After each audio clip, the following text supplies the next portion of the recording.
Hey everyone, today I'm going to show you how to send your current location to anyone on Viber. So let's get started with this quick tutorial. First, tap on the conversation where you want to share your location. This could be a chat with a friend, family member, or anyone you need to send your whereabouts to. Once you're inside the conversation, direct your attention to the bottom of the screen where you'll see the text field where you normally type your messages. Now, look closely at the text field area. You'll notice a plus icon located right next to it.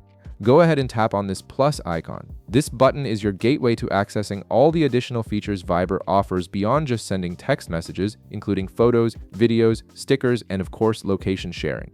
After tapping the plus icon, a menu will appear with several options. From this menu, tap on the option labeled Location. This feature is specifically designed to let you share exactly where you are in real time, which is incredibly useful when you're meeting up with someone or want to let others know you've arrived safely somewhere. Next, you'll see an option that says Send Location. Tap on it to instantly share your current position with the person you're chatting with.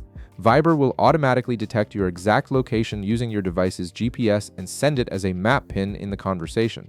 The recipient will be able to see precisely where you are and can even open the location in their Maps app if they need directions to reach you.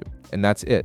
You've successfully sent your current location to someone on Viber, making it simple to coordinate meetups or share your whereabouts quickly. If this video helped you out, be sure to leave a like, subscribe, and I'll see you in the next one.